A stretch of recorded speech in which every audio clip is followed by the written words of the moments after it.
C'est moi qui commence dans un premier temps. Je suis Christian Marcillac, je suis le président de l'Université populaire du Niortais. Je vous souhaite bonjour à tous et à toutes. Et l'Université populaire est ravie de vous rencontrer. Et merci d'avoir répondu positivement à cette proposition pour ce partage et ces échanges autour de quels enjeux pour la transition écologique.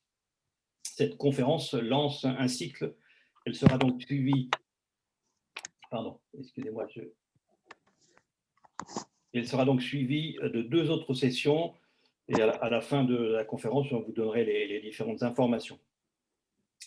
L'Université populaire du Niortais est heureuse de vous accueillir pour sa 3e manifestation de la saison 2020-2021. On dit ce nombre parce qu'en fait, ce chiffre, il est très petit pour des raisons que vous imaginez évidemment. Pour ceux et celles qui ne connaissent pas l'UPN, et pardon à ceux qui ont déjà entendu ces propos maintes fois, nous sommes une association qui, depuis 5 ans, propose un espace de rencontre et de partage des connaissances dans un esprit d'écoute et de tolérance. Diffuser les savoirs, développer l'esprit critique et donner les éléments pour comprendre sont les 3 principes qui guident notre action. Notre fonctionnement privilégie l'accès au plus grand nombre, d'où la gratuité des manifestations.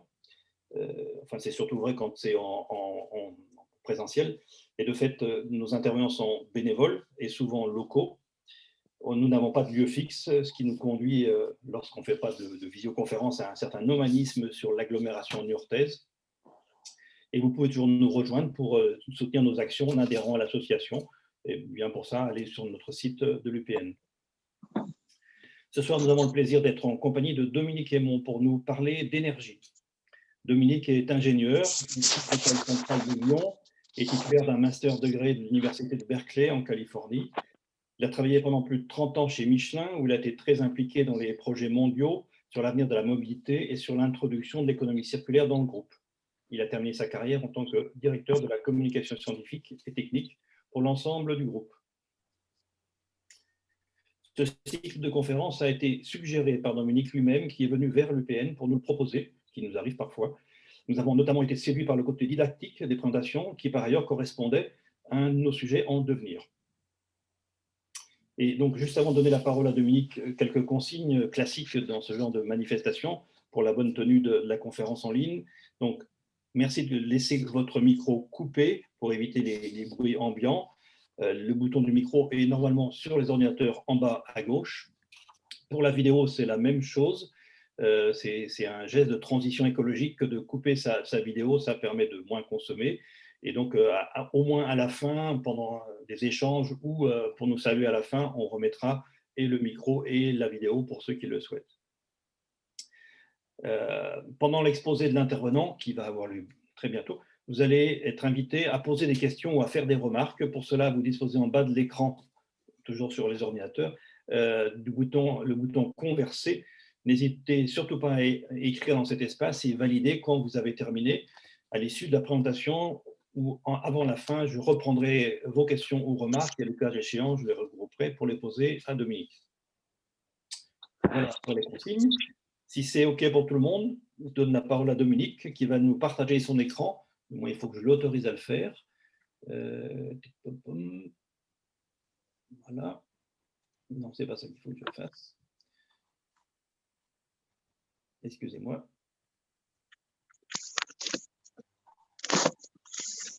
J'ai oublié la manip pour trouver le partage d'écran. Partager l'écran, c'est pas ça. Si. Est-ce que vous pouvez, Dominique, partager là? C'est bon. C'est bon pour vous? Ça va marcher. C'est bon, parfait. Des bonnes conférences à tous. Affichage de micro. Voilà. Alors, si j'ai voulu intituler cette conférence « Nous sommes tous des esclavagistes énergétiques », c'est seulement pour vous rappeler une chose, c'est qu'en fait, quand l'esclavage a disparu aux États-Unis, ce n'était pas parce que les gens du Sud sont devenus des gens gentils. En fait, c'est parce que les gens du Nord, qui avaient le charbon et les machines à vapeur, devenaient beaucoup plus performants que les gens du Sud. Et les gens du Sud ont compris qu'en fait, l'esclavage n'était pas la solution idéale pour faire leur business. Et donc, c'est pour ça que l'esclavage a été supprimé. Et ce que je voudrais ce soir vous faire comprendre, c'est justement cette différence énorme qu'il y a entre la capacité des hommes à mobiliser de l'énergie par leur corps, par leurs bras, par leurs jambes, ou de disposer d'énergie à côté, et surtout vous donner des ordres de grandeur des choses. Parce que je pense qu'on a tous des chiffres qui basculent, et puis on ne sait pas très bien quels sont les vrais ordres de grandeur. Et donc, on va essayer ce soir, sur ce volet énergétique, de comprendre un peu mieux les choses. Voilà ce que je veux vous proposer. Alors, la première chose, c'est que je vais vous poser une question. La première question, et là, Christian va reprendre la main, parce que j'aurai d'autres questions à vous poser pendant la conférence, et on veut voir si ça fonctionne bien. Puis je voudrais avoir un ordre d'idée, comment vous regardez cette conférence. Alors, Christian va lancer un sondage, un petit sondage, et vous allez cliquer sur réponse A, réponse B, réponse C, réponse D, comme vous voulez. Donc, ça y est, c'est parti, vous pouvez donner votre réponse. Il faut penser, vous cliquez en haut et vous appuyez sur soumettre en bas. Il y a quelqu'un qui a son micro ouvert, si vous voulez bien le fermer, s'il vous plaît. Voilà, alors donc Christian va recevoir toutes les réponses et va pouvoir nous les afficher. Il y a 59 personnes qui ont répondu, 60 sur 68, on n'est pas loin, 62, on a encore un petit effort. On dit que c'est bon? Allez, on dit que c'est bon. Pour avoir déjà... Je mets fin au vote et voilà les résultats. Vous les voyez? Ok, une mini tablette, il y en a 8%, 6%, 56 un portable. Bon, donc un portable, c'est intéressant de voir que bon, il y a juste les 6% qui ont une tablette. Je ne sais pas si c'est une grande tablette ou une petite tablette, mais par contre, mini tablette ou téléphone portable, il est possible que vous deviez faire des zooms de temps en temps sur votre écran, parce qu'autrement, il y a peut-être des choses que vous aurez, dans les slides que vous aurez du mal à voir. Mais bon, ce qui est intéressant, c'est de voir que la majorité devrait pouvoir largement comprendre les slides sur l'écran tels qu'ils vont être envoyés. OK. Eh bien, on peut commencer alors. Alors, toute l'histoire de l'humanité, en fait, c'est l'histoire de la domestication de l'énergie. Si on reprend pendant des centaines de milliers d'années, et même presque millions d'années, la première énergie dont avait besoin l'homme, c'était de l'alimentation pour qu'il puisse faire fonctionner ses bras, ses jambes, etc. Et puis après, il a compris que le soleil était utile, parce que si on se mettait au soleil avec derrière du calcaire, par exemple, on avait plus chaud, donc ça permettait de réchauffer le corps et d'avoir un peu d'énergie. Et puis après, il a découvert le feu. Puis après, il s'est rendu compte que les animaux pouvaient l'aider. Et c'est pour ça qu'on est arrivé avec des animaux.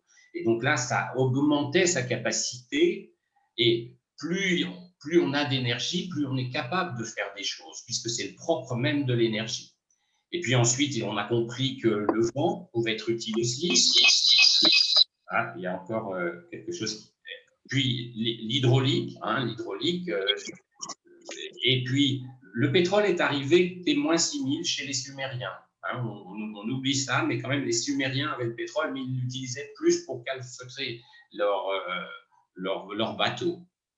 Et puis, depuis 2 siècles, il y a le charbon, le gaz et le pétrole qui sont arrivés. Et ça a tout bousculé, ça a complètement transformé les choses. Et on va comprendre que, en fait, ça a permis de démultiplier complètement les capacités de l'homme. Et donc, quand je disais tout à l'heure, l'homme est un esclave énergétique, vous allez voir combien on a d'esclaves énergétiques à notre service.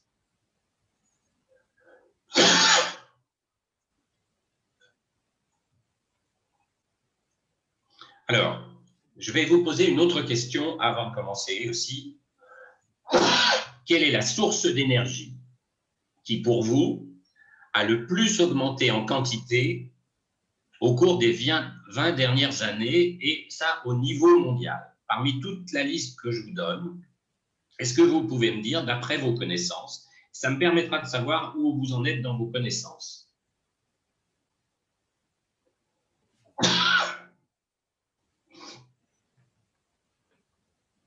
Il faut cocher une seule des cases. Hein. Oui, une seule des cases en poche.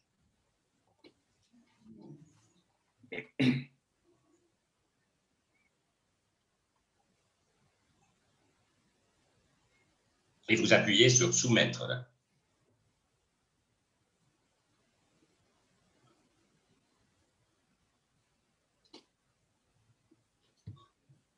Encore quelques instants. On est à 80% de répondants. Bon, mais c'est déjà pas mal. Qu'est-ce qui ressort? Alors, ça continue, on est à 90, voilà, 64 personnes sur 70, on va clore. Je fais la clôture, voilà, et je vous partage les résultats. Le pétrole, 34%, d'accord.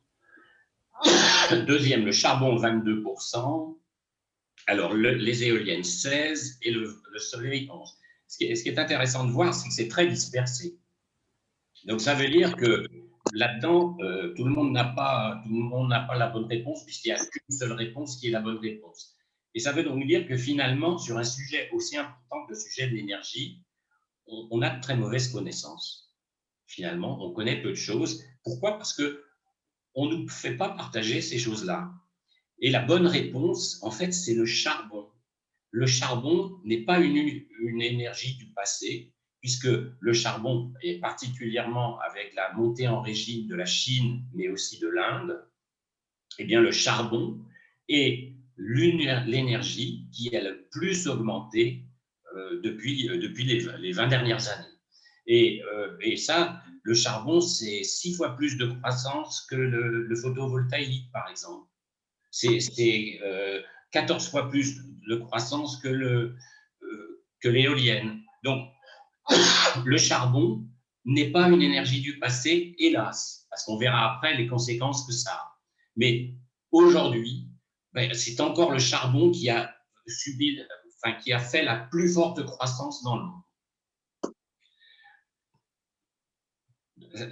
Et ça montre vraiment que nos médias n'ont pas ça dans leur tête.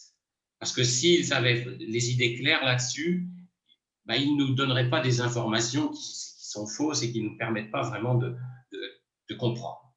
Alors, autre chose, comment on compte l'énergie? Et donc là, je voudrais qu'on va se mettre d'accord sur la façon dont on va travailler, comment on va compter l'énergie. D'abord, il ne faut pas mélanger puissance et énergie.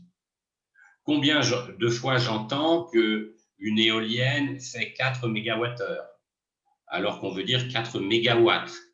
On mélange puissance et énergie. L'énergie, c'est une quantité de travail qui est fournie par quelque chose qui est capable d'en fournir plus ou moins en un temps donné. Et quand on prend la capacité de faire beaucoup de changements en multiplié par le temps, on a la puissance que multiplie par le temps qui est égale à l'énergie. Et l'unité la plus classique par rapport à ça, eh bien, c'est le kilowattheure. Pourquoi? C'est celui qu'on paye quand on paye notre facture de gaz ou quand on paye notre facture d'électricité. Et finalement, 1 kilowattheure, c'est parce qu'on a utilisé une puissance, donc une capacité à faire des choses de 1 kilowatt pendant 1 heure. Donc, ça, c'est le kilowattheure. Et donc, j'aurais pu poser la question aussi, savez-vous combien coûte le kilowattheure? Savez-vous combien vous consommez par an de kilowattheure? Je suis persuadé, vous pourrez éventuellement mettre vos commentaires et puis Christian les rassemblera, mais je suis persuadé que peu d'entre vous sont capables de dire comme ça, eh bien moi par an je consomme 100 kWh ou je consomme 1000 kWh ou 10 000 kWh ou 100 000 kWh. On n'a même pas les ordres de grandeur dans la tête. Pourtant, si on n'a pas ça, finalement, on est capable de ne pas faire grand-chose. On ne peut pas faire rouler sa voiture, on ne peut pas faire chauffer de l'eau chaude pour prendre un thé, on n'est pas capable on est capable de faire très peu de choses si on n'a pas tous ces kilowattheures à notre disposition. Donc, c'est intéressant de noter que finalement, pour une chose aussi importante que l'énergie, on a très, très peu de repères. Et donc, et même, quel est le pourcentage de notre budget que l'on consacre à ça? finalement, ce n'est pas très important. C'est de l'ordre de 5 à 15% en gros selon les gens.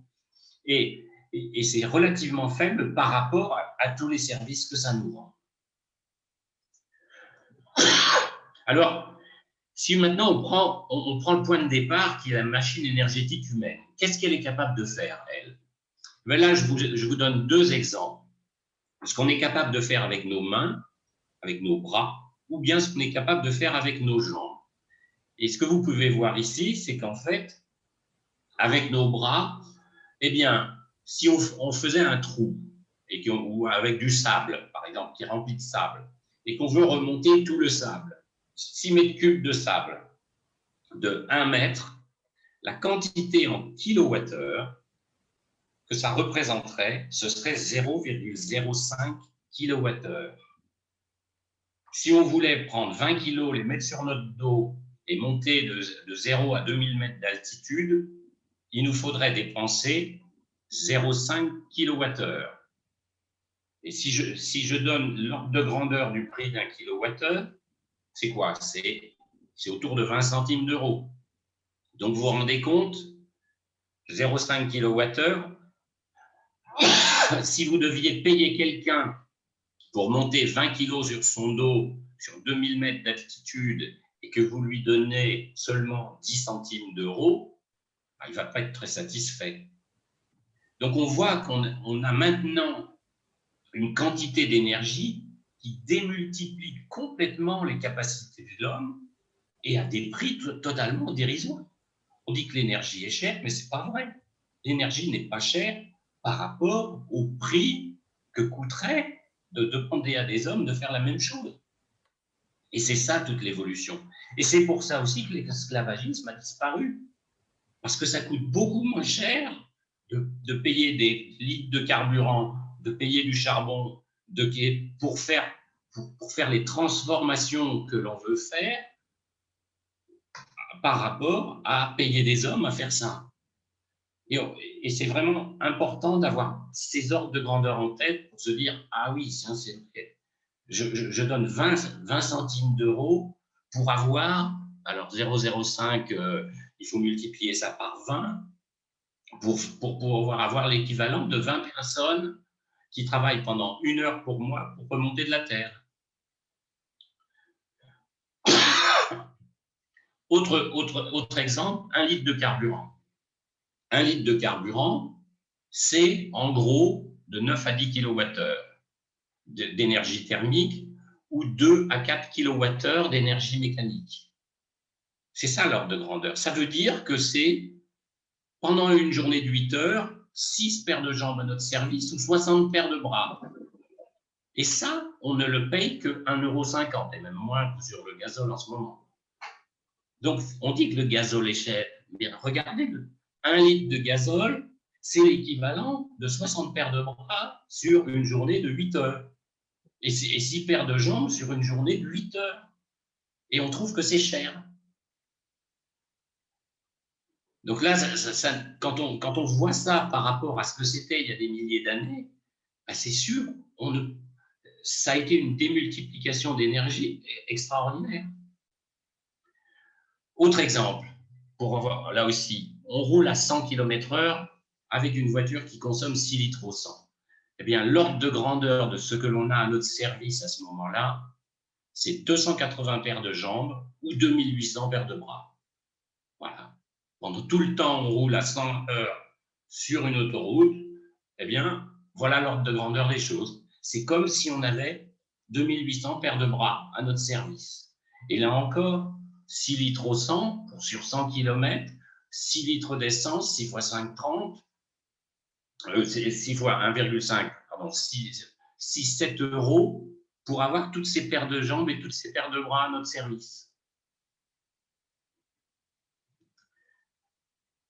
Quand je fais le diesel, le plein de diesel à la pompe, là aussi, pour comprendre que entre les voitures électriques et les voitures thermiques, le pétrole, c'est quand même une énergie extraordinaire.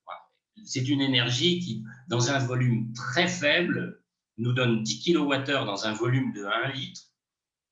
et qu'on est capable de transmettre facilement. Quand vous faites le plein à la pompe, vous mettez environ 2 secondes pour chaque litre d'essence, hein, puisque pour faire un plein, pour mettre 40 litres d'essence, il va nous falloir 2 fois 40 secondes, en gros. C'est ça l'ordre de grandeur des choses.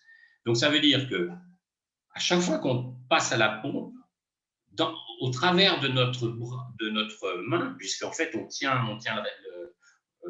le truc pour mettre de l'essence, et puis il y a l'essence qui passe au milieu de notre main. C'est un petit peu comme si c'est pour un courant électrique, on tenait le fil électrique qui amène l'énergie. Sauf que là, notre fil électrique qui amène l'énergie, c'est un fil et on amène l'énergie avec une puissance de 18 000 kW. Quand on fait le plein à la pompe, en quantité d'énergie délivrée, avec la vitesse à laquelle ça se fait, c'est comme si on avait à notre service l'équivalent des installations électriques de 3000 petits pavillons. On n'imagine pas ces ordres de grandeur. Et vous vous rendez compte, par exemple, si vous voyez un supermarché qui a 10 pompes côte à côte, c'est donc la puissance électrique d'une ville de 30 000 pavillons. Et c'est vraiment incroyable cette capacité que nous a donné le pétrole. Et c'est pour ça que c'est très difficile de pouvoir s'en passer. Alors, pour résumer au point de vue de nos esclavages et listes énergétiques, finalement, on arrive là maintenant à voir un petit peu l'ordre de grandeur des choses. Si on prend 24 heures sur 24, 7 jours sur 7, qu'on moyenne tout ça, on se rend compte que chaque Français a en moyenne à son service de 400 à 500 esclaves énergétiques. Et 24 heures sur 24, hein, parce que la nuit, c'est pour chauffer, le jour, c'est pour se déplacer, enfin, etc. Et donc, vous voyez un petit peu les répartitions ici de ces chiffres. Mais finalement, quand même, la partie résidentielle et tertiaire est la plus importante parce que c'est là les dépenses de chauffage, d'eau chaude, qui sont quand même assez importantes. Et puis après, il y a tous nos accessoires du quotidien, le lave-vaisselle, le lave-linge, etc., la télévision et tout le reste. Bon, l'industrie, 145, tout ce qui vient de l'industrie. Les transports, ce n'est pas si important que ça. Pour vous donner là aussi un petit ordre d'idée, une voiture électrique moyenne qui va faire 10 000 ou 12 000 km par an va avoir besoin de 2000 kWh par an. Alors, c'est beaucoup par rapport au nombre de bras et de jambes que ça représente sur une journée, mais ce n'est pas énorme par rapport à l'ensemble de notre besoin énergétique. Ça va? Est-ce qu'il y a des éléments d'incompréhension? Christian, est-ce qu'il y a des gens qui ont remis des choses qui disent que ça, c'est pas clair ou il faut que je revienne sur telle ou telle chose? Non, mais je pense qu'ils sont sous le choc non pas des images, mais surtout des chiffres que tu annonces. Et Oui. donc, il faut peut-être leur laisser la possibilité de poser des questions sur l'espace de conversation. Oui. Et puis, on les posera au fur et à mesure de l'intervention. Ok, en tout cas, n'hésitez pas à poser des questions. Ce qu'il faut, c'est justement, je crois que le but de cette introduction, c'est vraiment de dire, ah oui, c'est ça les ordres de grandeur. Ah, mais j'avais pas eu l'idée que c'était autant que ça. Et c'est vrai que quand on compare ça à ce qu'ont vécu les hommes pendant des milliers d'années et ce qui s'est passé depuis moins de 200 ans, parce que tout ça, c'est depuis moins de 200 ans qu'il y a eu cette explosion-là. Et donc, mais le problème, c'est qu'on va voir que cette explosion, elle a des conséquences. Et il faut comprendre un petit peu les impacts que ça va représenter. Alors, avant ça, je voudrais vous faire découvrir une belle courbe là. Alors, je ne sais pas ceux qui ont l'habitude de travailler avec des courbes, vous voyez ici des points et vous voyez ce qu'on appelle une droite de corrélation. Vous êtes d'accord avec moi, je suppose, pour dire que entre mon ordonnée ici et mon abscisse, il y a une vraie corrélation et que c'est vraiment proportionnel, que l'un est proportionnel avec l'autre. Mais maintenant, je vais vous montrer ce qu'il y a derrière. Mais ce qu'il y a derrière, c'est la relation entre le PIB mondial et la consommation mondiale d'énergie. C'est totalement proportionnel, puisque vous voyez un coefficient de corrélation de 0,98, les matheux qui sont dans le coin là, vont nous dire oui, ça c'est vrai, c'est une très bonne corrélation. Donc ça veut dire que il ne faut pas croire qu'on peut faire du PIB sans énergie. Et donc, penser qu'on pourra réduire notre consommation d'énergie et faire autant de PIB, c'est un rêve, mais ce ne sera pas la réalité. Parce qu'il y a vraiment une corrélation entre le PIB et la quantité d'énergie consommée. Parce qu'en fait, c'est la même définition. Le PIB, qu'est-ce que c'est? Le PIB, c'est toutes les transformations qu'on fait pour faire des produits, pour offrir des services, etc. Et toutes ces choses-là, elles ne sont pas possibles si on n'a pas d'énergie. On ne peut pas faire des maisons si on n'a pas d'énergie, on ne peut pas déplacer des docteurs si on n'a pas d'énergie, on ne peut pas. Donc, que ce soit les produits ou les services, eh bien, tout ça, ça a besoin d'énergie. Parce qu'en fait, l'énergie, c'est le changement, c'est la capacité de faire des choses. Donc, à chaque fois qu'on utilise de l'énergie, ce sera pour transformer le monde. Et le problème, c'est que cette transformation, elle pourrait être sympathique ou pas sympathique. Et on va voir après, derrière, les types d'impact que ça peut avoir. Mais on utilise de l'énergie pourquoi? Pour réchauffer ou refroidir des personnes ou des objets. Si on veut réchauffer des objets, pour boire un thé chaud, refroidir, parce qu'en été, il fait trop chaud, on va consommer de l'énergie. On va déformer des objets. On va prendre de la ferraille, on va la tordre, ça va permettre de faire un objet particulier. On va accélérer des personnes, on va freiner des personnes, on va transporter des marchandises, on va modifier des compositions chimiques. Et à chaque fois qu'on fait des choses comme ça, eh bien, on a besoin d'énergie. Et le PIB, c'est la somme de toutes ces transformations que l'on fait. Et la somme de ces transformations, elle est directement liée à la capacité d'énergie qu'on aura à notre service pour faire ces transformations. Et si on vient à manquer d'énergie, on fera moins de transformations. Et donc, on aura moins de PIB. Et ce qui est très clair par rapport à la courbe que je vous ai montrée juste avant, c'est que sur cette courbe, on voit très bien aussi que cette corrélation, on pourrait dire, mais c'est bizarre parce que là, c'était les années 50 et puis là, c'est l'an 2000, tout en haut. On pourrait dire, mais quand même, il y a eu beaucoup de tertiarisation, en particulier dans nos pays. Eh bien, cette tertiarisation, elle n'a pas fait baisser la quantité d'énergie nécessaire pour chaque dollar de PIB. La quantité d'énergie pour chaque dollar de PIB, elle augmente avec une belle corrélation qui est la formule qui est là. Et donc, pas d'énergie, pas de PIB. Donc ça, il faut que ce soit bien ancré dans nos têtes parce que dire qu'on veut réduire la quantité d'énergie, qu'on veut faire de la décroissance énergétique et tout ça, et dire à côté, comme le dit très souvent notre ministre des Finances, il veut faire de la croissance, et faire de la croissance, c'est mobiliser plus d'énergie. Il faudra mobiliser plus d'énergie parce que les progrès qu'on pourra faire sur cette courbe, c'est de l'infléchir tout doucement si on fait des super inventions qui permettront de dépenser moins d'énergie pour faire la même chose. Mais on voit que le progrès, il nous montre que, et ce qui s'est passé au cours des 50 dernières années, c'est que finalement, pour faire plus de PIB, on a mobilisé plus d'énergie parce qu'on a pu faire plus de choses. Ça va, c'est clair? Est-ce qu'il y a des choses qui remontent? Pas de remontée particulière, il y a juste une interrogation qui était sur un slide précédent sur pourquoi avoir mis ensemble le tertiaire et domestique. Celui-là, oui. Le résidentiel et le tertiaire. C'est ça. Le terme oui, c'est la façon dont c'est que oui, c'est vrai. Alors, c'est sans doute parce qu'en fait, c'est pas très facile d'avoir ces chiffres-là. Il faut les reconstituer avec des choses.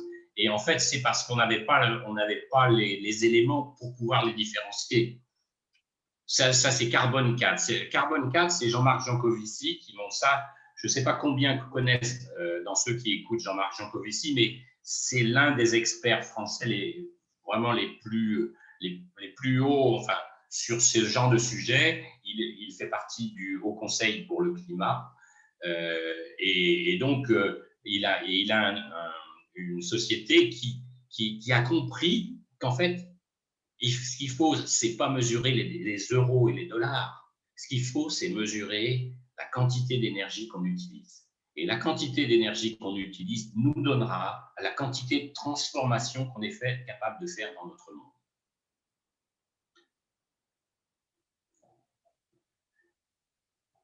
Alors, le problème, c'est qu'on utilise beaucoup plus d'énergie, mais qu'en utilisant beaucoup plus d'énergie, on transforme les choses.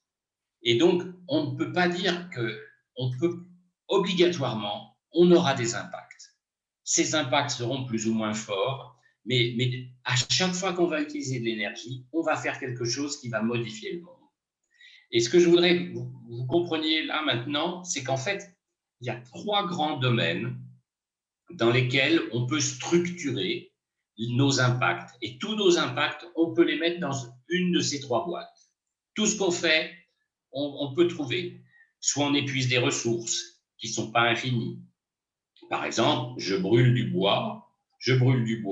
Qu'est-ce qui se passe? Eh bien, je prélève des bois des forêts et puis je les brûle, ça ne prend pas longtemps.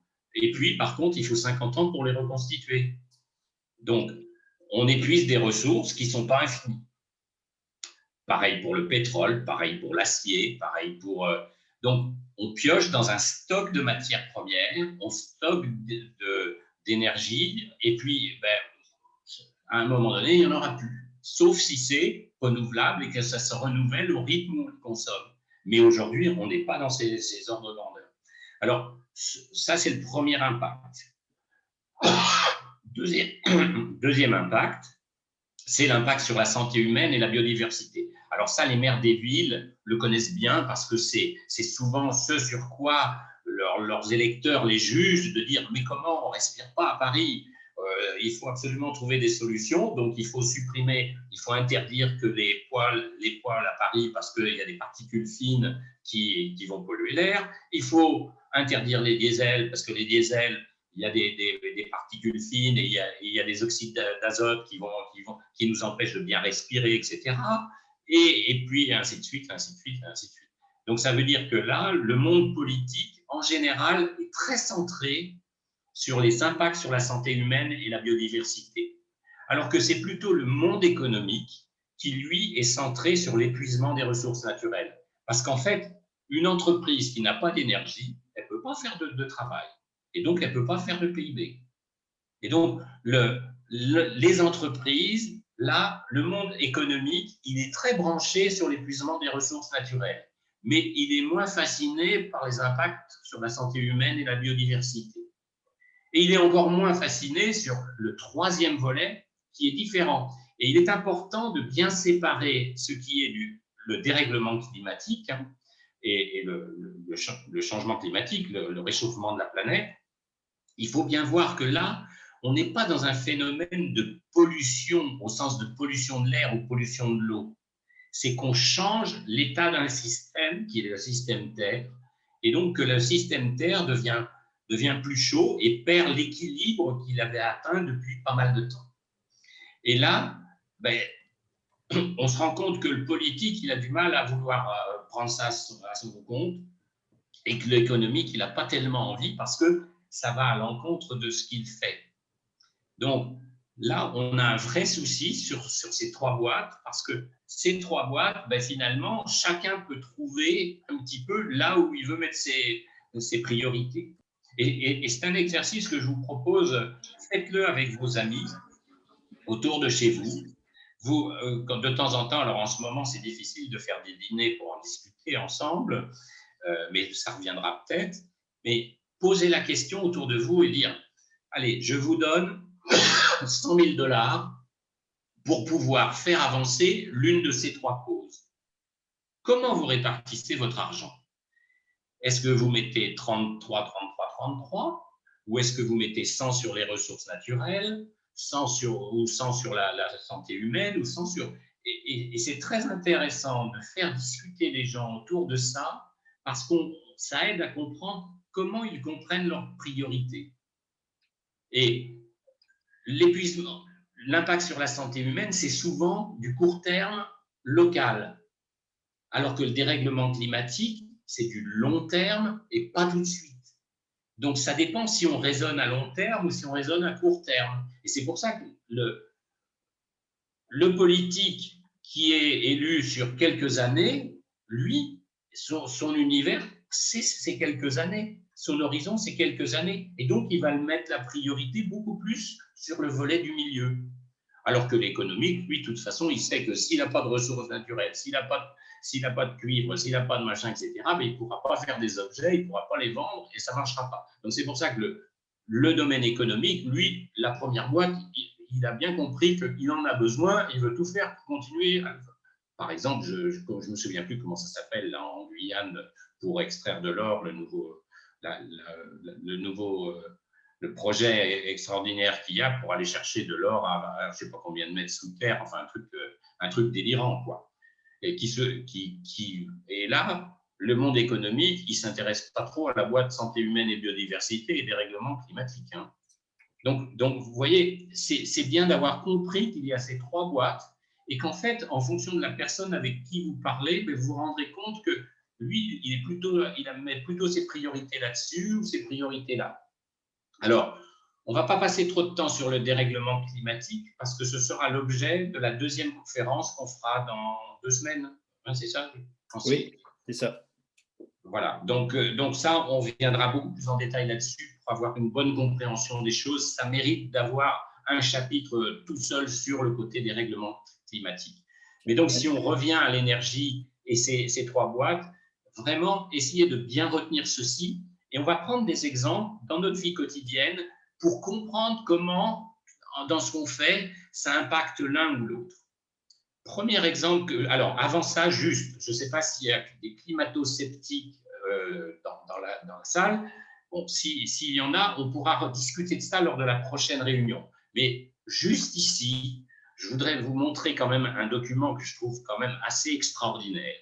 Ce document, c'est un extrait d'un journal style Paris Match qui date des années 60, en 1964.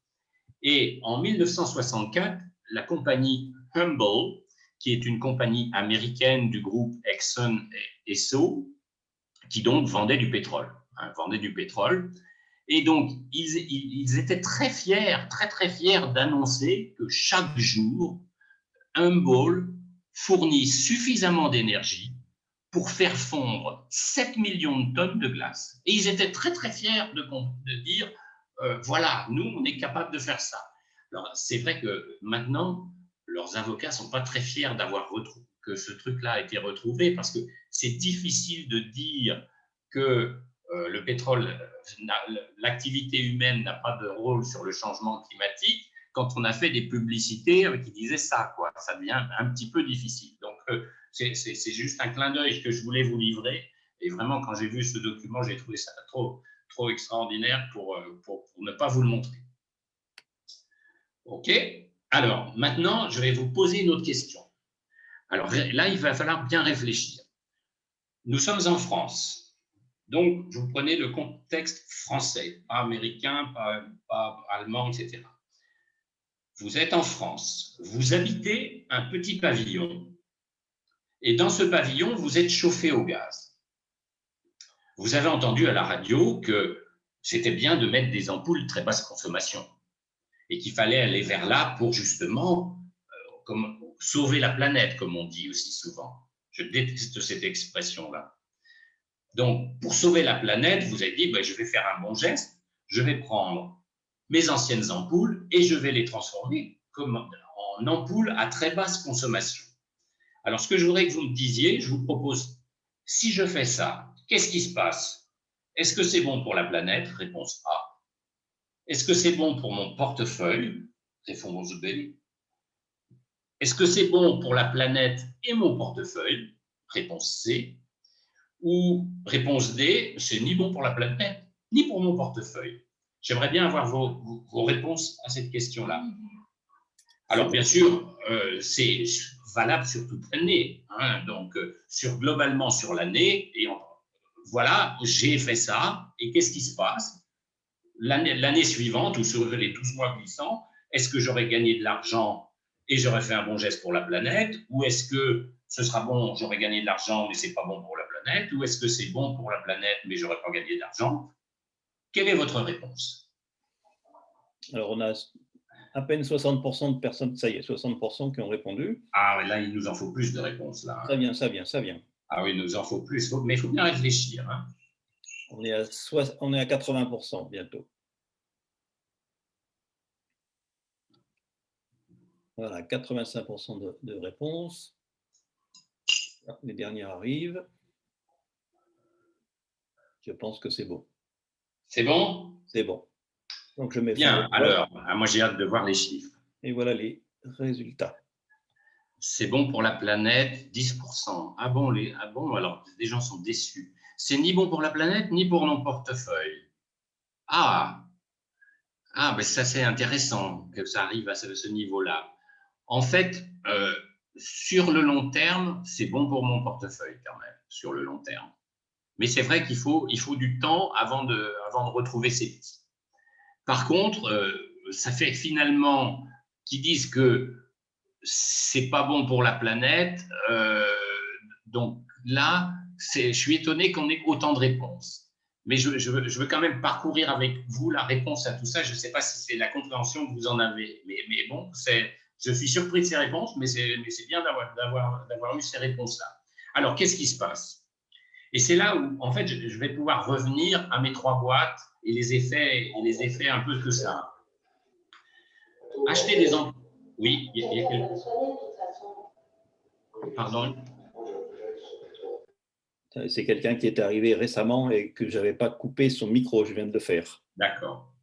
Alors, donc, dans la situation de départ, la première chose, la lumière, les ampoules, elles servent beaucoup plus en hiver qu'en été. Là, vous serez d'accord avec moi là-dessus. Parce qu'en été, les jours sont longs et on éclaire quand même beaucoup moins la maison en été qu'en hiver. Quand on est en hiver, et si on remplace nos vieilles ampoules de 60 watts ou de 100 watts par des ampoules très basse consommation qui font 10 watts ou 12 watts, un petit peu, eh bien, là, qu'est-ce qui va se passer? Si on n'a pas changé le thermostat, parce que si on changeait le thermostat dans la maison, ça changerait tout. Mais si on n'a pas changé le thermostat, on a besoin du même apport de calories, du même apport de chaleur. Et ce qui se passe, c'est qu'avant, en hiver, la lampe de 100 watts, elle était capable d'amener 100 watts qui se transformaient en chaleur.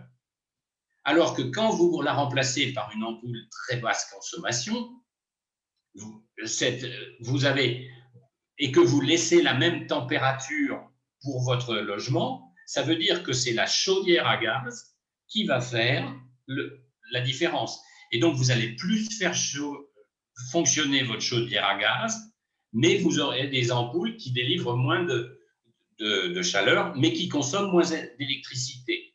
Or, en France, notre électricité est très décarbonée, hein, puisqu'on a des centrales nucléaires. Les centrales nucléaires émettent quasiment pas de carbone, hein, c'est 130 grammes de carbone par kilowattheure électrique, hein, l'ordre de grandeur. Pour le charbon, c'est 1000, hein, c'est 1000 grammes de CO2 par kilowattheure. Donc, vous voyez que ce qui s'est passé, c'est qu'on pensait faire un bon geste pour la planète en disant je mets des ampoules très basse consommation, mais comme je n'ai pas changé le thermostat de mon chauffage, bien, ce qui s'est passé, c'est que, en fait, il y a eu un transfert du chauffage que faisaient mes ampoules sans carbone, vers la chaudière à gaz qui, elle, émet du carbone. La chaudière à gaz, c'est de l'ordre de 350 à 400 grammes de CO2 par kilowattheure fourni. C'est ça l'ordre de grandeur. Voilà. Donc, en fait, c'est pas bon pour la planète. Et pour mon portefeuille, c'est vrai qu'il faut attendre pas mal de temps pour le retrouver, mais on peut quand même arriver à le retrouver sur 15 ans, à condition que l'ampoule ait cette durée de vie. Et aujourd'hui, on n'a pas encore complètement le recul par rapport à ça. Mais donc, je pense que ce petit exemple-là nous montre que finalement, attention, on peut penser souvent qu'on fait des bonnes choses, et puis que si on ne prend pas la vision d'ensemble, mais qu'on prend juste le problème de la lampe, on dit c'est bien, j'ai pris la lampe, la lampe c'est parfait, avant elle faisait 100 watts, maintenant elle fait que 10 watts, donc là c'est bien ce que j'ai fait. Non, parce que si on a demandé de la chaleur au gaz, ce n'était pas la bonne solution. Ça va? On continue. Alors, on va prendre un autre exemple, là aussi, pour rentrer dans les différentes boîtes, c'est l'affaire Volkswagen. Je ne sais pas si vous vous souvenez, ce scandale industriel ou scandale réglementaire, je ne sais pas lequel est le mieux. On va essayer de comprendre ce qui se passe avec cette affaire. Je vous rappelle les faits. Dans la réglementation sur les voitures, on mesure les grammes de CO2 émis et on mesure aussi les polluants. Et les grammes de CO2 émis et les polluants sont des choses différentes. Et donc, les ingénieurs, alors c'est les ingénieurs de Bosch qui ont trouvé ça et qui ont vendu ça après à tous les constructeurs automobiles, eux, ils avaient trouvé que si on développait un logiciel qui permettait de reconnaître quand une voiture roule, si elle roulait normalement sur la route ou dans des conditions normales, ou bien si elle roulait sur le banc d'essai et sur les conditions de l'essai de la voiture. Et donc, ils avaient créé un logiciel qui changeait complètement la carburation des véhicules quand ils étaient en mode banc de test pour avoir les valeurs les plus favorables. Et donc, maintenant, on va rentrer un petit peu dans le détail de ça pour comprendre un peu mieux les choses. Alors, si je prends, et en particulier, vous savez, il y a cette guerre entre ceux qui sont favorables au diesel et puis ceux qui sont favorables à l'essence. Alors, dans les villes, on dit il faut virer tous les diesels des villes. On va voir si c'est une bonne chose ou si ce n'est pas une bonne chose. Alors, 1 litre de carburant, si c'est du gazole, s'appelle 830 grammes. C'est du carbone et de l'hydrogène. Hein. Tous les carburants, c'est des molécules de carbone et des molécules d'hydrogène. Par contre, 1 litre d'essence, c'est 745 grammes.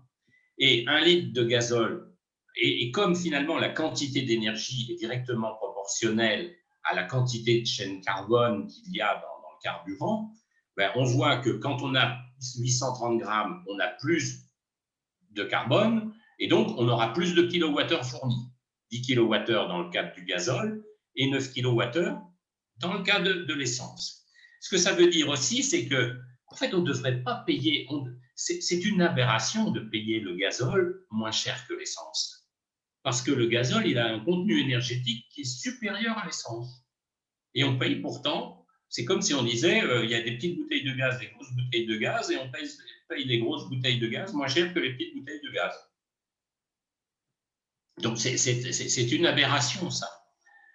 Alors, maintenant, si on regarde aussi des consommations équivalentes, ayant compris ceci, on se rend compte qu'une voiture gazole qui consomme 5 litres au 100 va consommer la même quantité de carbone et d'hydrogène qu'une voiture à essence qui, elle, consommerait 5 litres 6 au 100.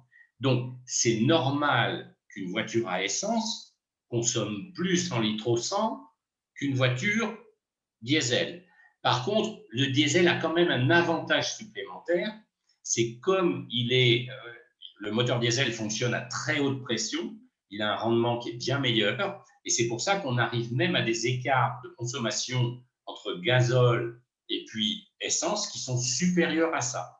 Donc sur ce volet épuisement des ressources, en fait, on se rend compte qu'il vaudrait mieux rester, si on veut encore avoir du carburant pour faire rouler nos voitures, il vaudrait mieux garder des voitures diesel, parce que si on passe tout en voiture à essence, le rendement sera moins bon. Et comme le rendement sera moins bon, le stock va disparaître plus vite. Donc ça, c'est la première chose. Donc sur le volet épuisement des ressources naturelles, ce n'est pas nécessairement une bonne solution. En plus de ça, ce qu'il faut comprendre, c'est que dans une colonne de distillation où on prend le pétrole, et puis vous savez, le pétrole, on le distille dans des grandes colonnes En bas, on récupère les trucs très lourds, et puis en haut, on récupère les trucs très légers, les gaz. Et donc, très bas, on a vraiment les trucs très très lourds, et puis après, on a les pétroles vraiment très lourds qui étaient utilisés dans les gros bateaux, par exemple, dans les moteurs des gros bateaux. Et puis après, on retrouve l'étage du gazole et du kérosène. Le gazole et le kérosène, c'est le même étage, c'est la même chose à peu près. On peut presque intervertir les deux, c'est quasiment la même chose. Et puis l'étage d'au-dessus, c'est les essences, et puis après, on va arriver dans des distillats beaucoup plus légers, et puis les gaz. Et donc, là encore, vouloir totalement supprimer le gazole, c'est une aberration. C'est une aberration parce que de toute façon, la colonne de distillation va nous en donner.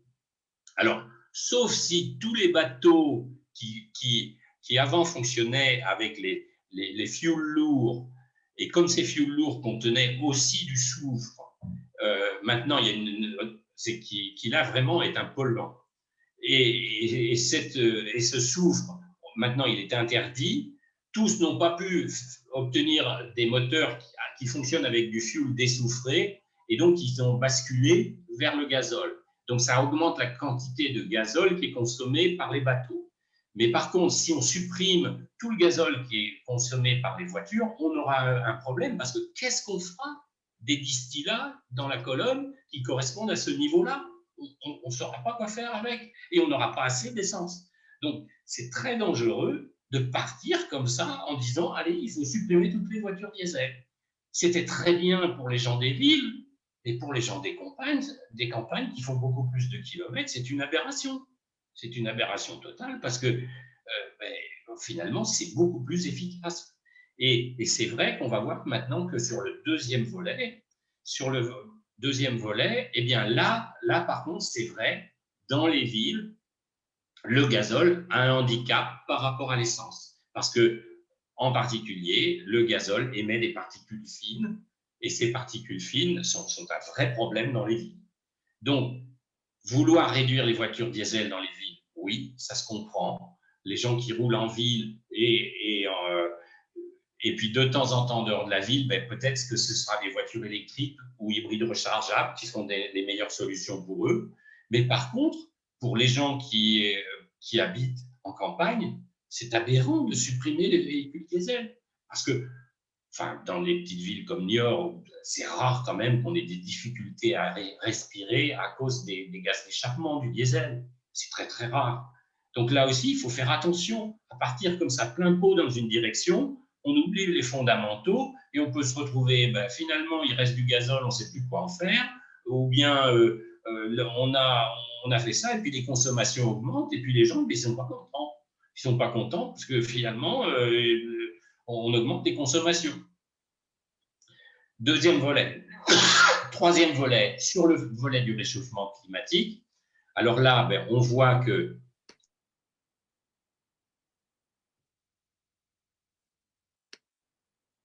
on vous a perdu, Dominique?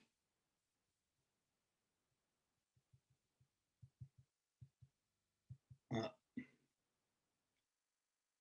Dominique? Est-ce que quelqu'un d'autre peut prendre la parole pour vérifier que je ne suis pas le seul à avoir perdu la parole avec Dominique? Non, c'est exact. Bon, merci. Malheureusement, je pense qu'il a un problème de connexion. Tu l'appelles au téléphone, peut-être, pour qu'il se reconnecte? Ou alors on lui envoie un message. Oui. Essayez de le joindre au téléphone, s'il vous plaît. Ou les membres de sa famille qui ne sont pas très loin de lui, peut-être peuvent-ils nous le... Ils sont peut-être dans les mêmes conditions. Alors. Oui, Dominique, je suis de retour Voilà. sous l'appellation Vincent. Oui, c'est bon, on vous voit et on vous entend. Bon, alors il faut supprimer l'écran. Mon ordinateur vient de se planter. Je ne sais pas pourquoi, mais il vient de se planter. D'accord.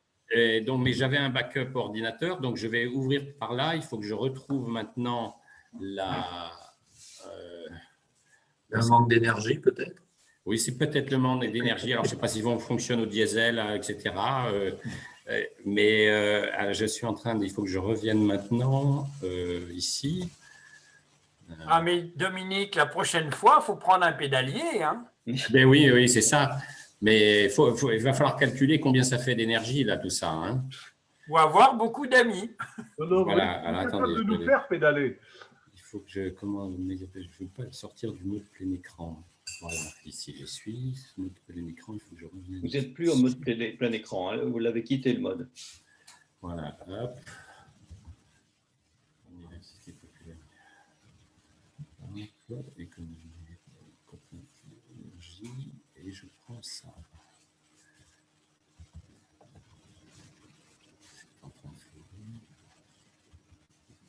Voilà, c'est parti, plein écran. Désolé de ce contretemps.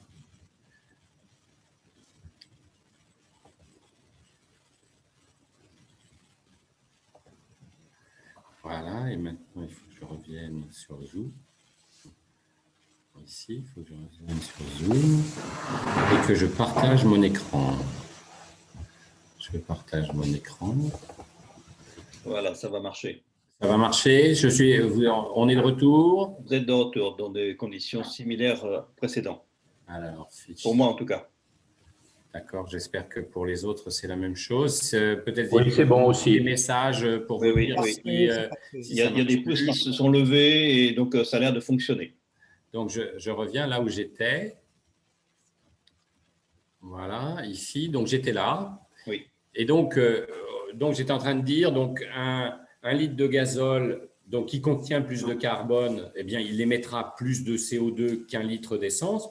Donc, là aussi, hein, c'est vrai que ce n'est pas normal de payer le gazole aussi peu cher qu'on le paye, hein, parce que ce serait plus juste. Mais par contre, comme il consomme moins, finalement, sa trace carbone sur un voyage sera quand même plus faible que celle d'un véhicule à essence. Donc, on a quand même tout à fait intérêt pour tout ce qui concerne les longs trajets et tout ça, à rester sur du diesel. Et donc, c'est une aberration de vouloir complètement supprimer le diesel parce que c'est une mauvaise solution.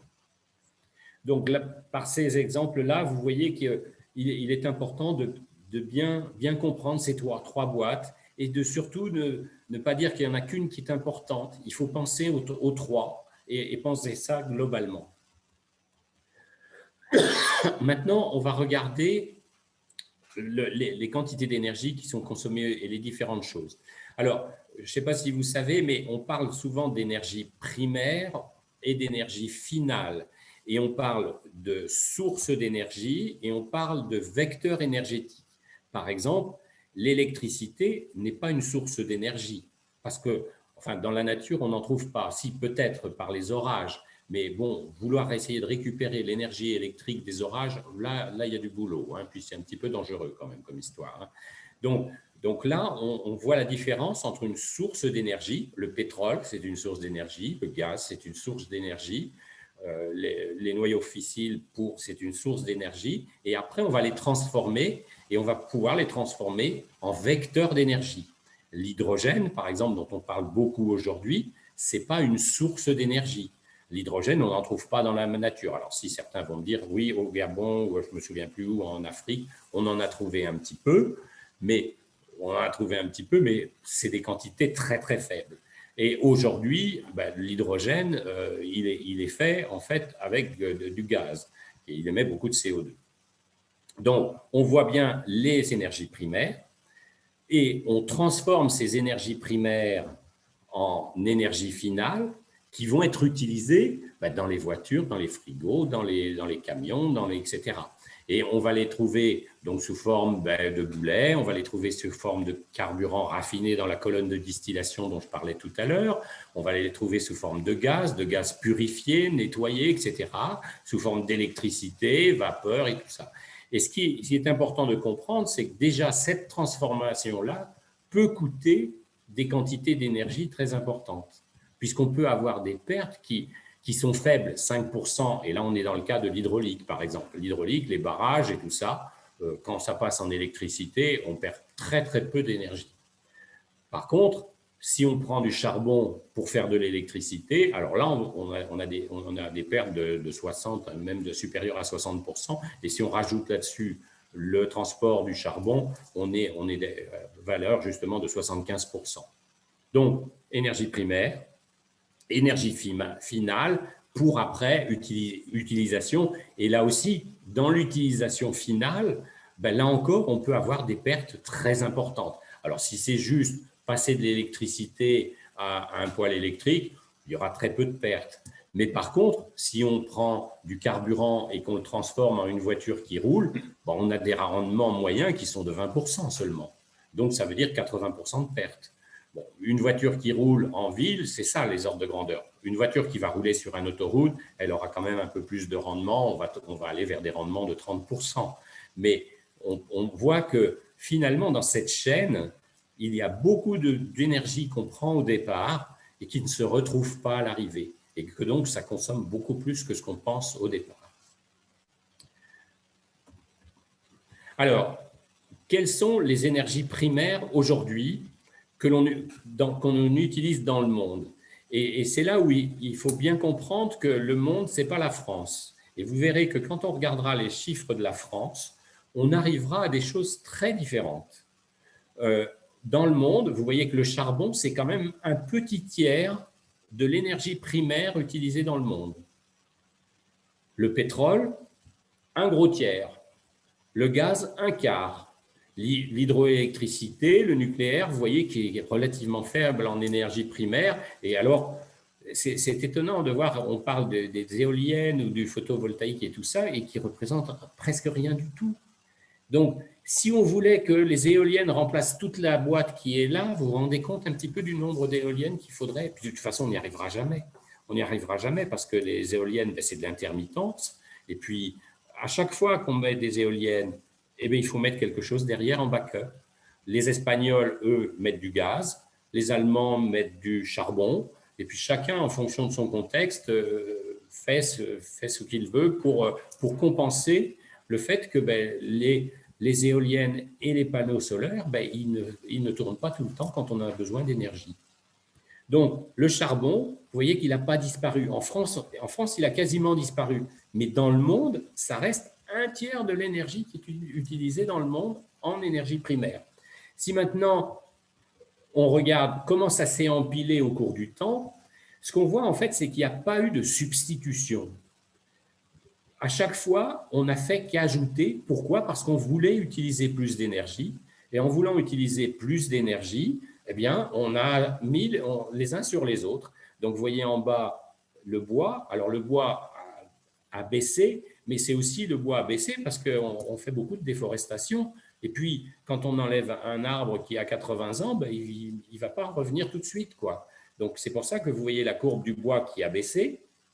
Mais vous voyez très bien, vous vous souvenez de la première question que je vous avais posée qui était quelle est l'énergie qui a le plus augmenté au cours des 20 dernières années? Là, vous avez la réponse. Vous avez la réponse. Vous voyez que le charbon, là, vous voyez le boom du charbon, c'est le boom du charbon chinois et indien au début de ce siècle.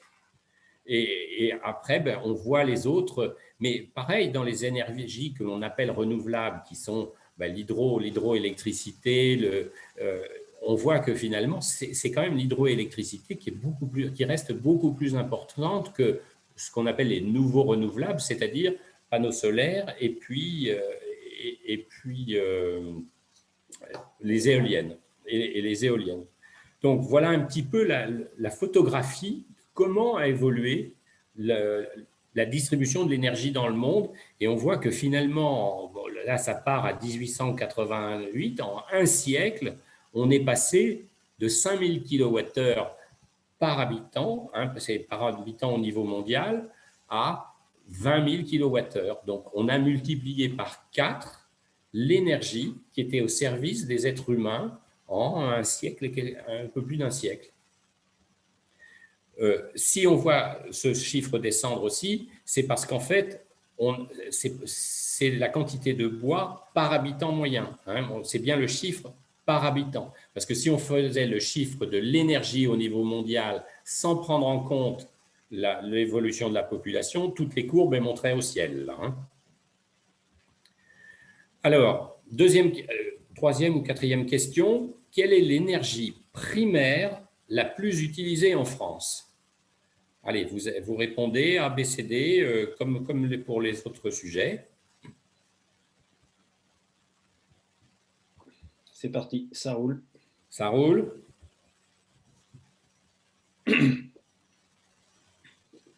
C'est le dernier questionnaire, hein. Oui, oui, oui, c'est bon. Là, on va pas trop travailler quand même.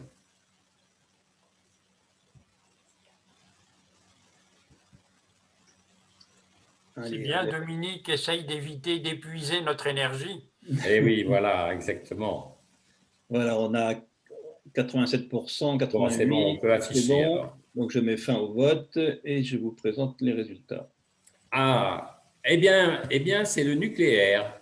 Oui, c'est vrai que on pourrait dire, oui, s'il nous pose cette question, c'est parce que ça ne doit pas être le nucléaire. Mais en fait, si, c'est bien le nucléaire. Mais vous allez voir que le pétrole n'est pas loin.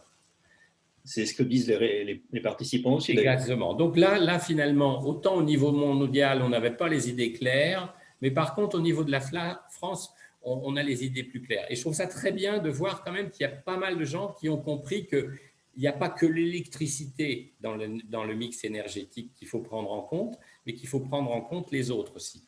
On peut fermer la boîte là, oui, c'est bon. C'est fait. Alors, je vais passer. Pourquoi ça ne peut pas passer à la suivante? J'ai la main là? Oui, je pense. Non? Ah, ça y est, c'est bon, Voilà. c'est revenu. Donc, voilà les résultats. Donc, ce qu'on voit, c'est bien le nucléaire, 41%, mais c'est vrai que le pétrole n'est pas très, très loin derrière. Le charbon, ben, en France, il est inexistant. C'est pour ça qu'en France, on a du mal à comprendre que l'énergie mondiale qui a le plus augmenté au cours de ces 20 dernières années, c'est le charbon, parce que c'est vrai que ce n'est pas du tout le cas de la France. Et donc, on voit les énergies renouvelables, 8%. Le gaz reste quand même élevé à 14%. Et parce qu'en fait, il faut comprendre que le gaz, ça va avec le pétrole. Hein, quand on extrait du pétrole, il y a aussi du gaz qui sort. Et puis, on peut récupérer du gaz. Et puis, à la fin du puits de pétrole, on a du gaz à récupérer encore. Donc, c'est deux choses qui vont bien ensemble. Le charbon, c'est quelque chose qui est traité de façon très différente que l'ensemble pétrole et gaz. Et donc, l'hydro 3%, ce n'est pas très important. Ben, on n'est pas un pays où on n'est pas la Norvège, quoi. Si vous prenez la Norvège a des capacités d'hydroélectricité extrêmement importantes. Maintenant, on regarde l'énergie finale. Et en énergie finale, si je vous avais posé la question là sur l'énergie finale, alors là, oui, ceux qui ont dit le pétrole, ils auraient trouvé leur compte. Mais oui, en énergie finale, ben, c'est quand même le pétrole qui reste la première énergie finale utilisée. Le gaz avec 20%, c'est quand même très significatif. Et l'électricité, c'est un quart en gros.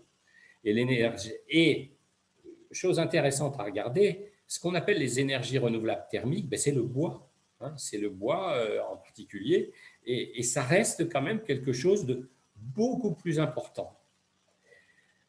Je voudrais terminer maintenant sur un document qui est extrêmement important à comprendre parce que ça explique beaucoup de choses.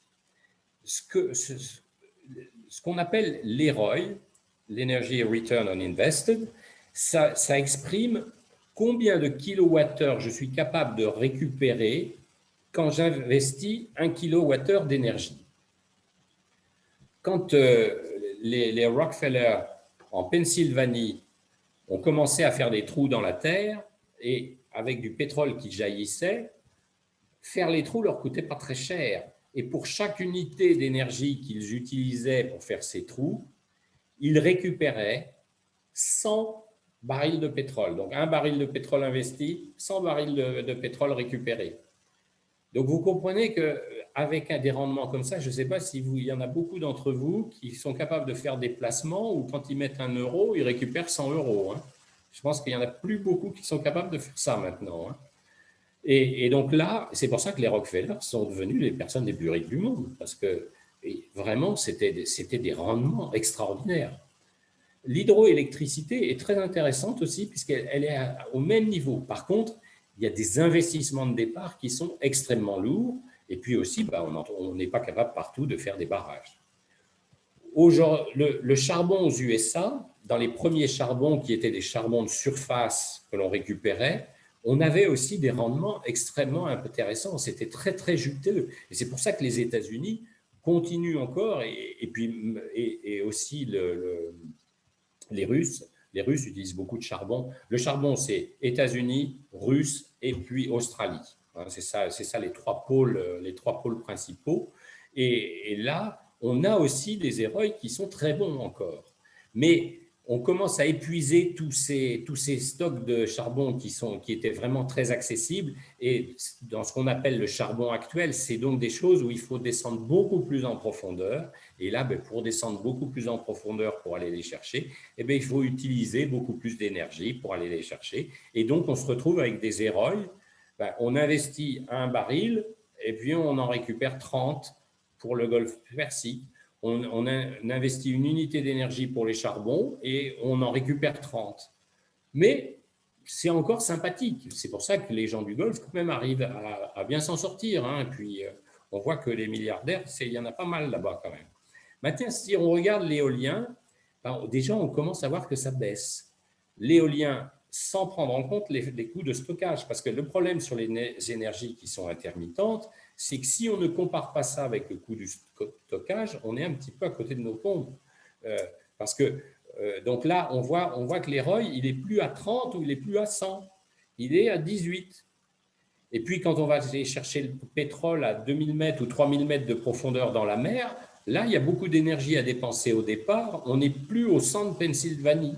On est passé à 15, à 16. Le gaz naturel, maintenant, c'est du gaz que l'on prend dans les fonds on va dire dans les fonds de trous qu'on a creusés pour le pétrole et qu'on a vidé, et puis on a du gaz encore à récupérer. C'est la fracturation hydraulique qui permet de casser un petit peu les roches mères pour pouvoir extraire un petit peu plus de gaz.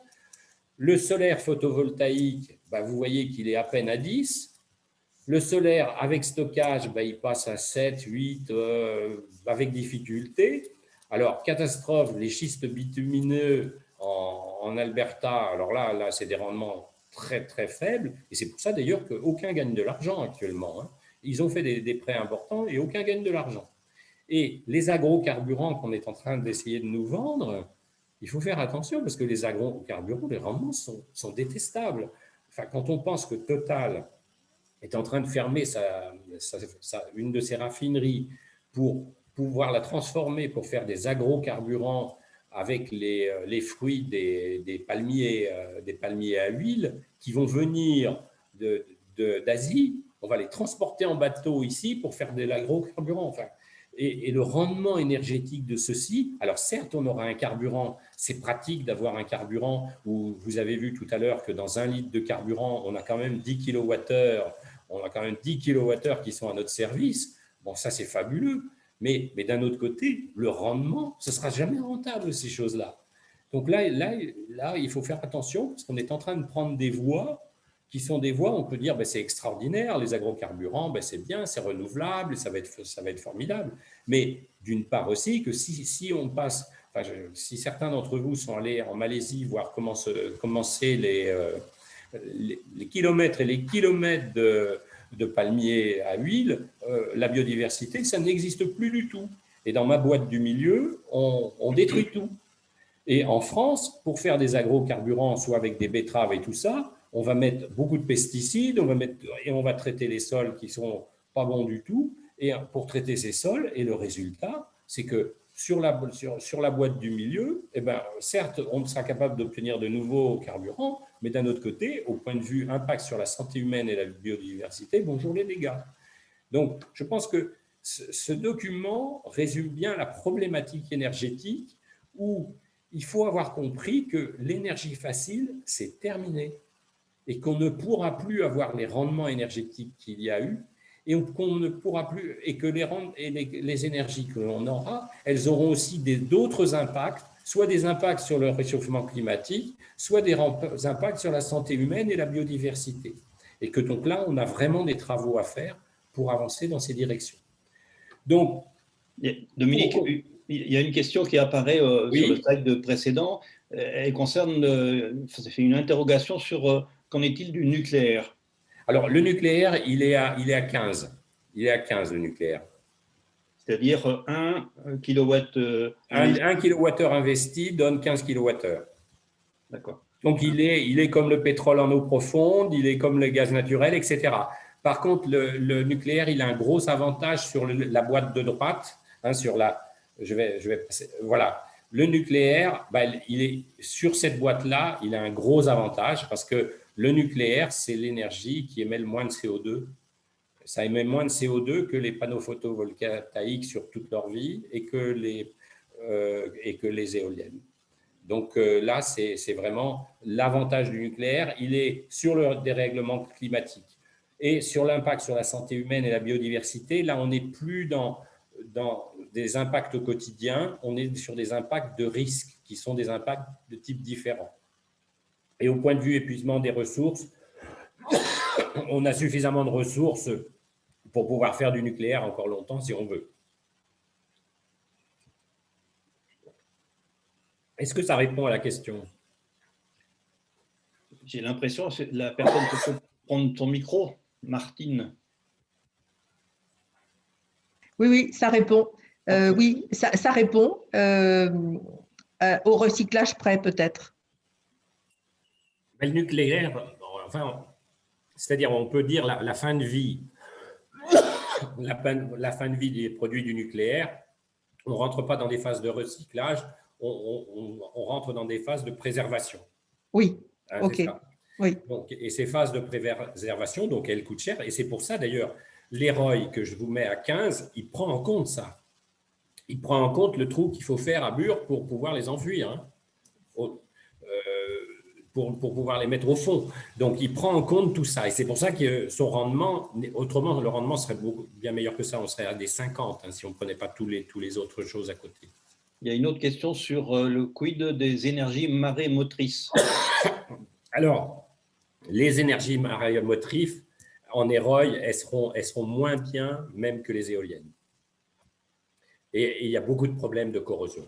Il y a beaucoup de problèmes de corrosion à résoudre et c'est très difficile. Et aujourd'hui, il y a eu des essais, hein, il y a des essais qui ont été faits avec des hélices quand même qui sont des belles bêtes, hein, des hélices qui font, je crois, 6 ou 7 mètres de diamètre. Mais pourtant, bon, ben, c'est bien mieux de brasser de l'eau que de l'air parce que c'est beaucoup plus efficace, enfin en quantité d'énergie que ça fournit. Pour un volume de métal de l'hélice qui est donné. Mais il y a tellement de problèmes de corrosion à traiter que ben, aujourd'hui, ça fait longtemps qu'on cherche des solutions, mais on n'en voit pas sortir. Donc, devant cette problématique énergétique, ben, il faut voir qu'il va falloir aller vers plus de sobriété parce que ouais, je vous disais tout à l'heure, quand je posais la question sur remplacer les ampoules là, sur les trucs à gaz, je vous disais, et finalement, ça dépend à quel niveau on met le thermostat. Mettre le thermostat à 18 ou à 17 au lieu de 20, ça change beaucoup de choses dans une maison. Et ça, c'est la sobriété. La sobriété, c'est aussi faire du covoiturage. Mais attention, on peut avoir aussi ce qu'on appelle les effets rebonds. Parce que, et Blablacar, au début, on pensait que ça aiderait beaucoup à réduire un petit peu justement l'impact sur ces 3 boîtes du transport automobile. Mais on s'est rendu compte que ça se transformait en effet rebond. Finalement, comme on payait moins cher pour faire un voyage, on faisait 2 voyages au lieu d'un. Et à l'arrivée, et même des gens qui autrement n'auraient pas fait un voyage avec leur voiture, organisaient le voyage parce qu'ils savaient qu'ils auraient des gens qui viendraient avec eux pour faire ce voyage. Donc attention, la sobriété, c'est vraiment d'arriver globalement à réduire tout l'ensemble. Ensuite, l'efficacité. Le rythme de l'efficacité industrielle, c'est de l'ordre de 1 à 2% par an, c'est pas plus. Sur tout ce qui est de la grosse industrie et tout ça, penser qu'on sera capable de faire des progrès d'efficacité de 10% par an ou 20% à l'horizon de 10 ans, ça marche pas du tout. L'expérience nous montre que dans le monde industriel, sur ces gros outils qui sont les outils pour faire de l'énergie, les ordres de grandeur des progrès d'efficacité, 1% par an, c'est déjà pas mal et ça demande des investissements relativement lourds pour avoir ces choses-là. Et puis les renouvelables, alors tout le problème des renouvelables, c'est le problème du fait que il va falloir qu'on accepte peut-être de dire, là, OK, s'il n'y a pas de vent, je n'aurai pas le droit je ne ferai pas mon linge dans la machine à laver ou je ne ferai pas, etc. Parce qu'on va me dire de payer l'énergie beaucoup plus cher les jours où il n'y aura pas de vent ou les jours où il n'y aura pas de soleil. Et des solutions de stockage, beaucoup de solutions de stockage sont imaginées, mais ça coûte très cher. Et alors là, et vous le voyez tout à l'heure sur cette fiche, l'éolien avec stockage, donc vous voyez qu'on perd énormément en EROI. On passe de 15 ou 18 à moins de 10, on est à 8 ou 9. Et le photovoltaïque, lui, il descend à 5, alors que… Donc le problème, c'est que le stockage va coûter extrêmement cher. Et que ce soit…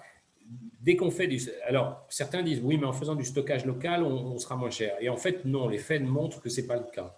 Et que le stockage local est souvent beaucoup plus cher qu'un stockage très global. Et il n'y a pas de solution. Imaginez qu'on pourra mettre toute l'électricité dans des batteries, c'est des sommes colossales. Et alors là, en EROI, en épuisement de ressources naturelles et en dérèglement climatique, alors là, les impacts sont catastrophiques. Il y a une réflexion de Georges qui parle un peu par rapport à ce que vous venez de dire à l'instant autour des déchets radioactifs.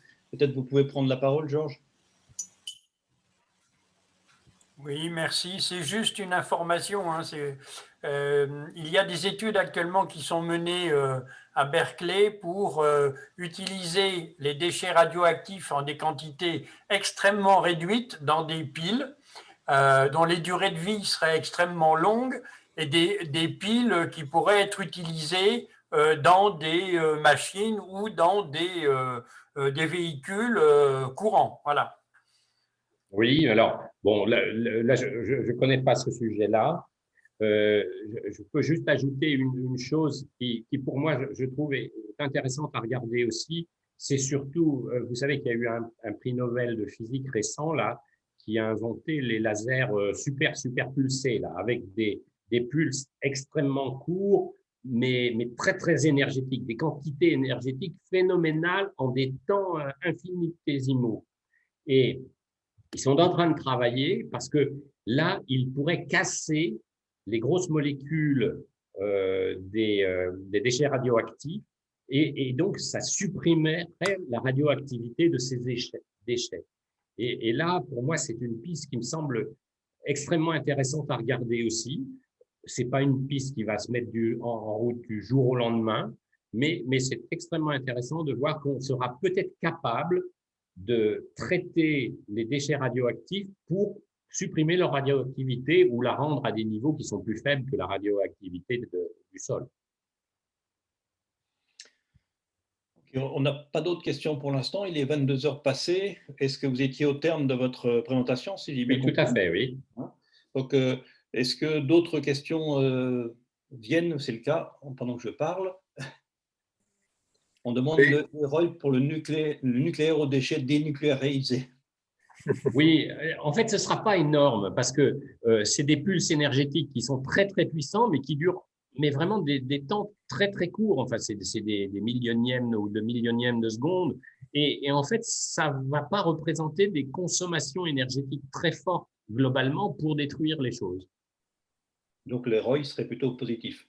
Oui, enfin, non, il faudra quand même, par rapport à ne rien faire, il sera peut-être positif parce que le coût d'enfuir à Bure et tout ça, c'est en termes d'énergie consommée, c'est quand même pas négligeable du tout. Puis aussi les trucs en verre dans lesquels on les met, enfin tout ça, ça consomme aussi pas mal d'énergie. Donc c'est vrai, peut-être que ça va aider à faire remonter les ROI du nucléaire. Mais c'est trop tôt, c'est trop tôt pour connaître les chiffres par rapport à tout ça.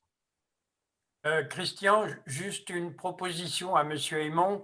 Quand il évoque le monde économique, j'ai l'impression qu'il pense surtout au monde économique des grandes entreprises qui ont des choix de dynamique économique plutôt inspirés par l'efficacité, la rentabilité, voire la profitabilité. Simplement pour dire que dans le monde économique, il y a aussi des gens qui ont d'autres préoccupations que la rentabilité ou la profitabilité immédiate de leurs entreprises. Oui, oui, je suis tout à fait d'accord avec cette remarque qui est très bonne. Et je suis D'ailleurs, tout à fait d'accord avec ça. oui. Mais c'est vrai que si on prend les consommations globales d'énergie, on sait où sont les gros consommateurs d'énergie, hein. Claude. Oui, je voudrais rebondir sur ce que vient de dire Georges, et je suis tout à fait d'accord. Euh, c'est un rappel ou un retour sur quelque chose qui était très intéressant, un schéma qu'on n'a pas forcément toujours en tête. C'est le schéma qui montrait la corrélation entre le PIB et la consommation d'énergie. Et ça permet disons, de poser une réflexion, hein. Je n'ai pas la réponse forcément, c'est un ensemble de questions. La question qu'on peut se poser sur la tyrannie du PIB. C'est-à-dire qu'on ne voit plus et on ne parle que de PIB. Un exemple qu'on peut citer aujourd'hui depuis son départ, au début du mandat de M. Trump, certaines personnes disaient « Oui, mais regardez ce qu'il a fait, les États-Unis sont à 4% de PIB ». Aujourd'hui, quand on regarde les dégâts qui ont été faits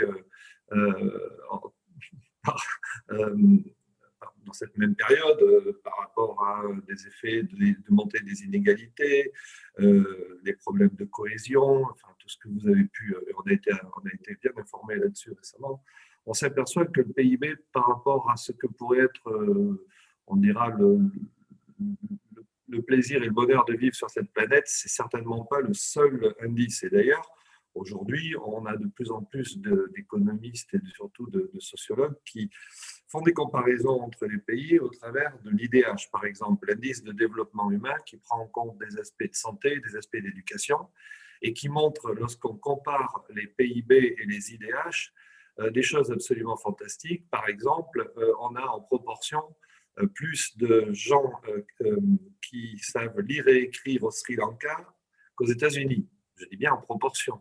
Ce qui montre quand même qu'à un moment donné, le PIB a laissé sur la route pas mal de monde. Et ça pose donc la question plus globale qui consiste à se dire, oui, aujourd'hui, il y a une corrélation entre le PIB et la consommation d'énergie, mais cette corrélation est-elle définitive ou est-elle liée à un modèle qui s'est imposé comme réputé unique? Et est-ce que ce n'est pas dans un changement de modèle global qu'on pourrait avoir on pourrait voir venir une décorrélation entre la consommation d'énergie et non pas simplement l'évolution du PIB, mais une évolution globale qu'on jugerait à l'aune d'autre chose qu'un simple indicateur qui est la construction de valeur monétaire. Alors, je suis à la fois d'accord, pas d'accord.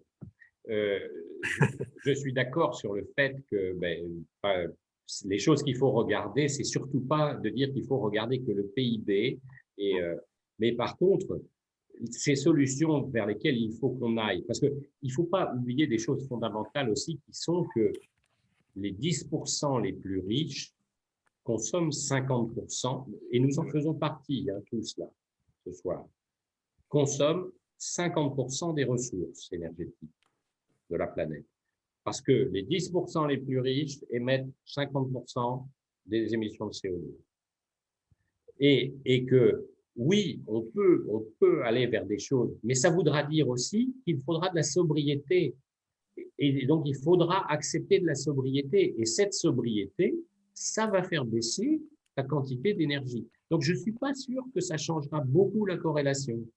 Par contre, on peut très bien prendre une trajectoire qui est une trajectoire descendante en consommation énergétique parce qu'on met la priorité sur d'autres choses, parce qu'on répartit mieux les choses aussi, et donc on va faire baisser la consommation d'énergie globale.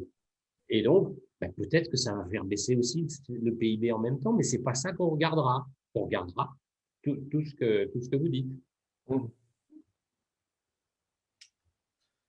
OK. Est-ce que quelqu'un d'autre a une autre intervention, veut prendre la parole? Dans les questions qui arrivent, là, il n'y a pas de choses franchement nouvelles, sauf si je n'ai pas bien lu. Dans ce cas-là, il faudra me corriger. Prenez votre micro, enfin, mettez votre micro actif et prenez la parole si vous le souhaitez. On peut se donner quelques minutes encore. Oui, oui. Merci beaucoup pour cette intervention très claire, très pédagogique. Personnellement, j'ai beaucoup appris. et de façon ludique avec des vérités sur les énergies. Merci infiniment. Merci beaucoup de votre commentaire. D'autres interventions? Je vais faire un petit propos, ça n'empêchera pas d'autres prises de parole après, mais c'est au moins pour éviter à ceux qui veulent partir de ne pas entendre tout à fait la fin. Donc, merci à tous de votre participation et merci à vous, Dominique, notamment. Donc, juste avant de nous quitter, vous rappeler que cette conférence de l'Université populaire, c'était la première d'un cycle de 3 conférences. La seconde conférence aura lieu le mardi 2 février et sera principalement axée sur le climat et la COP21. Et la troisième, la dernière, elle parlera d'économie circulaire et se déroulera le 23 février. Donc la prochaine, le 2 février, même horaire, même lieu, je peux dire, parce que la conférence aura lieu aussi en vidéo, comme ce soir. Et comme ce soir, vous pourrez rejoindre la conférence en allant sur le site de l'Université populaire, où le lien pour la deuxième conférence, le lien est déjà en place. Voilà, merci à vous tous. J'espère que cette conférence vous aura satisfait. Et pardonnez-nous pour les difficultés de liaison qui ont parfois perturbé, notamment au milieu de la séquence. Voilà. Il y a quelqu'un qui veut prendre la parole. Mais mettez votre micro si vous le pouvez. Non, juste pour dire merci. Au revoir, Dominique. Merci. Merci Dominique. Et on se retrouve, comme l'a dit Christian, la prochaine fois. Et notamment, pour rebondir sur la notion de modèle, sur la troisième, où on aura la possibilité, je pense, d'écouter de la part de Dominique des idées relatives à l'économie circulaire et avec des témoignages aussi. Oui, qui seront là. Il y aura des témoignages locaux là, qui vont enregistrer. Voilà, justement, Georges l'a évoqué tout à l'heure par rapport à la vocation de des entreprises, entre celles qui veulent faire de l'argent et que de l'argent et celles qui ont d'autres objectifs. Et on aura justement l'occasion de montrer ces différentes visions qui peuvent générer des modèles, et on peut se prendre à rêver de rupture de paradigme en matière de modèle économique, de représentation de ce que peut être un modèle économique. Et là, on a, en tant que citoyen, en tant que responsable associatif, etc., probablement beaucoup et en tant que parent aussi, ou grands-parents, pour ce qui me concerne, on peut avoir aussi beaucoup de choses à faire en la matière pour l'avenir. C'était juste pour introduire peut-être la conclusion de Christian au sujet des prochaines. Je voulais ajouter un point aussi, c'est que la présentation, là, on va la mettre en ligne. Donc, si vous voulez revoir des slides que l'on a utilisés aujourd'hui, vous les retrouverez sur le site, sur le site de l'université. Ça ne sera pas dès demain matin, mais ça sera fait dans les jours qui viennent. Vous trouvez déjà la conférence précédente qu'on a réalisée il y a quelques jours. Et quelqu'un indique qu'un autre site sur YouTube donne des informations autour de ces questions énergétiques sur la chaîne qui s'appelle Le Réveilleur. Oui, alors Le Réveilleur, excellente chaîne. Et c'est très bien de le citer. En particulier, si vous voulez avoir les idées claires sur l'hydrogène, allez voir sur YouTube le site du Réveilleur. Il a des très bons sujets sur l'hydrogène. Il va vous expliquer un petit peu tout sur l'hydrogène, vous aurez tout compris. Et il a aussi sur tous ces sujets beaucoup de choses et qui sont aussi, c'est des vidéos souvent d'une demi-heure, à peine une demi-heure, et puis qui sont très bien faites. Vraiment, elles sont très bien faites. Il y a, après, le niveau au-dessus, c'est, si vous voulez, vous allez voir le cours de Jean-Marc Jancovici à l'école des mines, et là, vous rentrerez dans beaucoup plus de détails sur tous ces sujets-là. Et vous verrez un petit peu ce qu'il en est. Très bien. Merci à tout le monde. On clôt cette séance. Et puis, on se dit à dans 15 jours. À dans 15 jours. Merci. À très bientôt. Au revoir. Au revoir. Merci à vous. Merci à lui. Oui, c'est dans une semaine, hein, le 2. Hein. Non, c'est pendant 15 jours, pardon, c'est dans une semaine. Wow. Ah bon, c'est dans une semaine alors. On y sera.